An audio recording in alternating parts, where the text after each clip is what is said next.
Në muajin Ramazan, fytyrat e njerëzve shndrohen në fytyra që vazhdimisht përulen në sejdë, ndërsa zemrat drejtohen me përmallim tek Allahu, duke larguar edhe grimcën më të vogël të urrëties, shpërfilljes apo të së keqes. Muaji Ramazanit është muaj i mëshirës, faljes dhe amnistisë së përgjithshme. Ashtu siç e përshkruan edhe Muhamedi sallallahu alaihi wasallam, 10 ditë që i parë është i mëshirës, dhe i dyti është i faljes, dhe i treti është çlirimi nga gjitha ato brengat për t'u futur në xhenetet e larta që Zoti ka krijuar për njeriu. Ndërkohë që edhe muaji Ramazan është muaji i Kuranit, i cili ka zbritur Kurani, shpallja e Zotit, fjala e Zotit e cila e udhërfen njeriu në orientimin e duhur, në rrugën e duhur që ai të kuptoj se pse ka ardhur në këtë botë, si duhet të adhurohet Zoti dhe si duhet të lidh komunikimin e tij, të ndërtoj komunikimin me gjithë njerëzit në përgjithësi. Po në njëjtën kohë, Ramazani në vetvete është një adhurim i cili kushtohet Zotit me dëshirën personale të njerëzve, të cilët i kanë besuar kësaj feje, që duan të agjerojnë për hir të tij. Ramazani është momenti më kulminant i besimtarit. Është muaji në të cilin besimtari gjen mundësinë që të përkushtohet adhurimeve në maksimum, sepse është periudha në të cilën mblidhen disa adhurime dhe ai gjen mundësinë jo një ditë, jo një javë, por një muaj nga mëngjesi deri në mbrëmje ai të përkushtohet adhurimeve dhe të mbajë lidhjen dhe raportin e vazhdueshëm me Allahun xhalla xhelaluhu.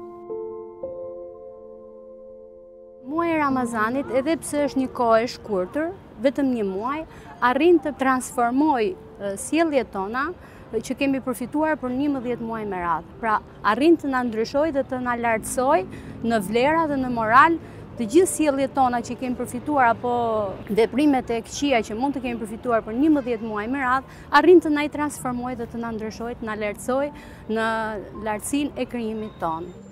Ramazani është muaji në të cilët duhet të dëgjojmë shpirtin. E si rrjedhoj gjatë këtij muaji, duhet të veprojmë sa më shumë adhurime, të cilat e pastrojnë shpirtin, e forcojnë atë dhe e lidhin më së shumti me Zotin e gjithësisë. Pra besimtari është afruar me Zotin me anë të adhurimeve, me anë të punës mirë, me anë të sadakas, dhe Zoti i gjithësisë i gjendet pranë atij.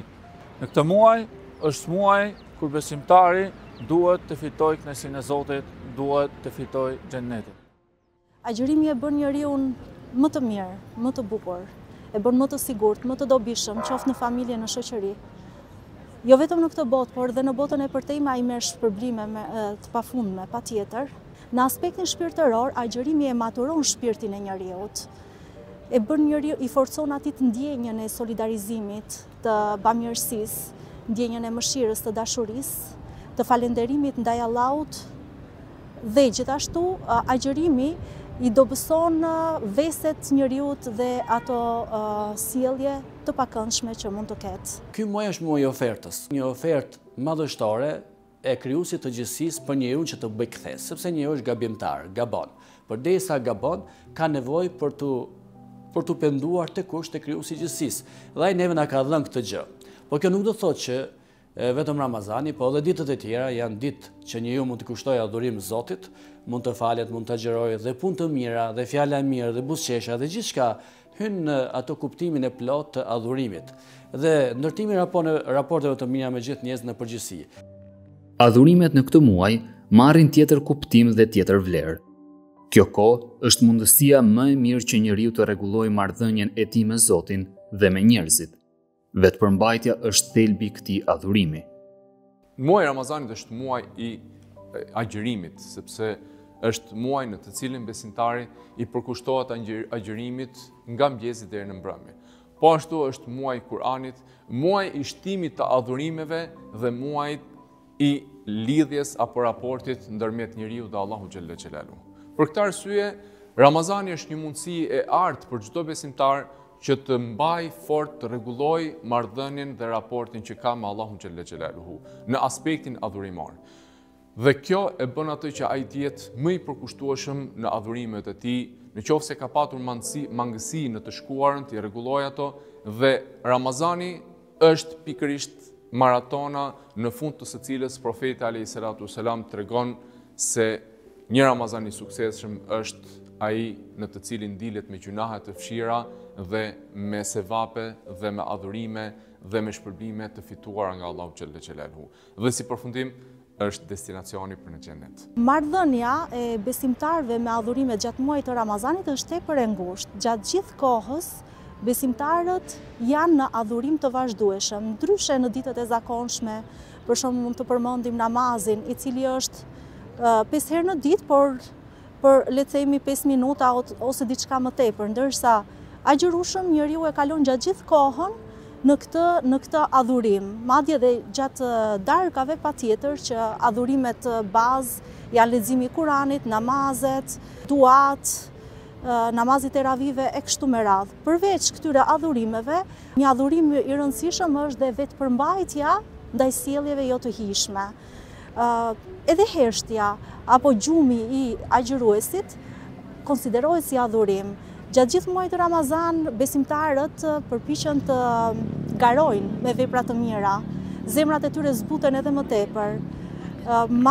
Dhe shpërblimet sigurisht gjatë Ramazanit janë të mëdhaja për besimtarin. Kjo e motivon edhe më tepër atë që të garojë në vepra dhe në punë të mira. Ramazani cilësohet edhe si muaj i bujarisë. Për gjatë këtyre ditëve, besimtari është më afër ndaj atyre që kanë nevojë. Ramazani në vetvete është maraton e punëve të mira, është muaj i sensibilizimit dhe është muaj ku besimtarët përpiqen që t'i ndihmojnë njerëzit e tjerë të gjenden sa më pranë tyre. Një pjesë e mirë e adhurimeve që bëhen gjatë muajit të Ramazanit e stimulojnë besimtarin për tek bujaria. Për shembull, besimtari i cili nuk ka mundësi të agjërojë për shkak të sëmundjeve, duhet që çdo ditë të ushqejë një person të varfër. Gjithashtu, në fund të muajit të Ramazanit, për të përmirësuar dhe për të shlyer mangësitë që ata mund të bëjnë gjatë agjerimit, paguajnë një lloj sadakaje, japin një lloj kontributi i cili quhet kontributi i fitrit. Dhe është e njohur gjërësisht se në muajin e Ramazanit një pjesë e mirë e besimtarëve japin zekatin, të cilët e kanë detyrim ata që arrin një sasi të caktuar të pasurisë. Të gjitha këto si faktor e bëjnë besimtarin që gjatë Ramazanit të jetë më afër me stresat në nevojë e gjithashtu e zbusin diferencën sociale që njerëzit kanë. Ky është muaj kur shpirti i njeriut ngrihet në një lartësi të tillë si kur të ketë parë krijuesin e tij, e të arrijë një kënaqësi aq sublime sa të dëshirojë që gjithë jeta e tij të ishte agjërim. Muaji Ramazan për mua është sikur të shëtisesh në kodrat e xhenetit për të parë bukuritë e Allahut. Pra, kaq i mrekullueshëm është. Pra, ky momenti i rendjes për të hapur iftarin, momenti që presim çdo minutë që ta hapim iftarin, është tamam sikur të presësh momentin në përkodrat e xhenetit kur ta shohësh bukurinë e krijuesit. Pra, kaq e rëndësishme është për anën shpirtërore të besimtarit muaji Ramazanit saqë nuk ka të krahasuar. Ndërsa ai momenti i sëfyrit, kur ngrihemi për sëfyr, në ndërgjegjen e besimtarit është si momenti kur ngrihemi nga varri për të ringjallur, pra për një jetë të re, për një jetë më të mirë.